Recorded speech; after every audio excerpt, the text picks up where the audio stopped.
Yo, what's up? This your boy Derek Branch here, Strike7Sports.com. Tonight I want to recap tonight's Eastern Conference Finals game between the Miami Heat and the Boston Celtics. The Miami Heat is won this game tonight and will have a one-game lead over the Boston Celtics. Now, the Boston Celtics did have a 13-point lead in this game going into the third quarter. However, Miami made a 39-14 run in that game in that quarter to take over the game, control the momentum of it, and eventually win it to take a 1-0 lead, series lead over the Boston Celtics. Now, mind you that Boston was without Al Horford, who has been huge throughout the playoffs, especially against Milwaukee, due to health and safety protocols, the C-19, as you know it by now. And it was also without Defensive Player of the Year, Marcus Smart, who had an injury, I think ankle injury tonight. Ankle injury.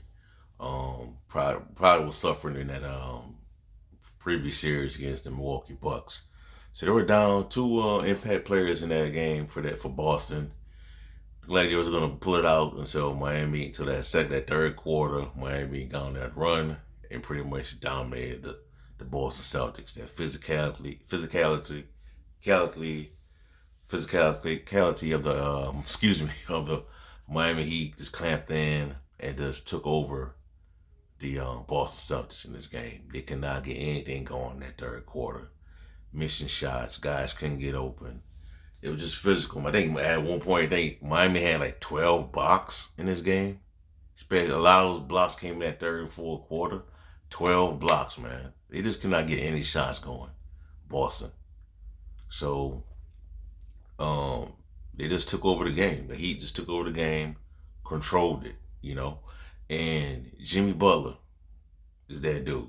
41 points, 9 assists, I believe, 5 rebounds. We have 5, not 9. Yeah, 41 points, 9 rebounds. I believe he had 5 assists, if I'm not mistaken. So he just took over the game, bro. He just took over the game, did what he had to do, with his team to victory. Great game. We'll see how things change going into game 2.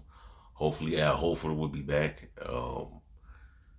Not so sure about Marcus Smart. They haven't really given a status on him for game 2, but they're gonna need those guys down the stretch.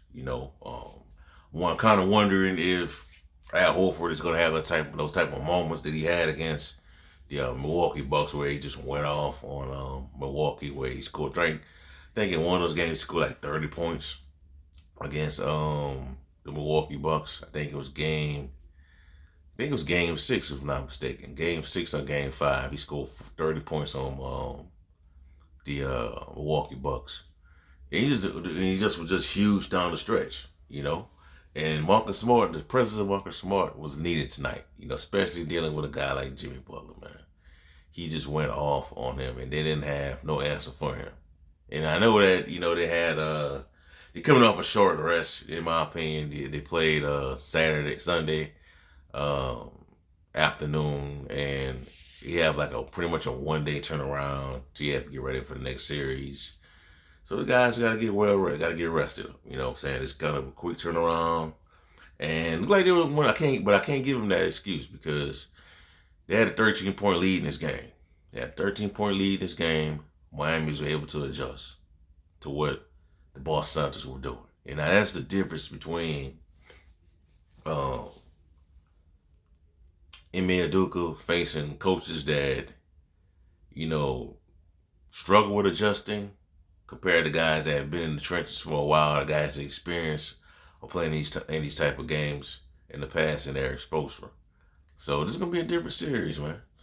Compared for different series for Ime Udoka compared to his his previous 2 games when he played against the Brooklyn Nets and the Milwaukee Bucks, who had a lack of talent at a lot of important positions, especially at guard, with their top scorer, their main scorer outside of Giannis, Chris Middleton, was out. So there you have it. It's gonna be a real. I have Celtics winning this series by 6 games, but we'll see how everything plays out going forward. If Marcus Smart can't get back on the court, is not the same type of defender that he has been I'm liable to change my prediction and go to Miami Heat, but we'll see how everything plays out. But for right now, the Miami Heat has a 1-game lead over the Boston Celtics, and we'll see how everything plays out. We'll see what adjustments will Ime Udoka make. We'll see if Al Horford can be a factor once again in the playoffs in this series, similar to what he did against the Milwaukee Bucks, and if Marcus Smart is healthy enough to get back on the court. So we'll see. All right, that's all I have for y'all for right now, man. Give me a like, comment, subscribe to the channel. Let me know how y'all feel. In the description box below, check out strike7sports.com for latest content on NFL, the NBA, and much more. Have a blessed night. Peace. I'm out.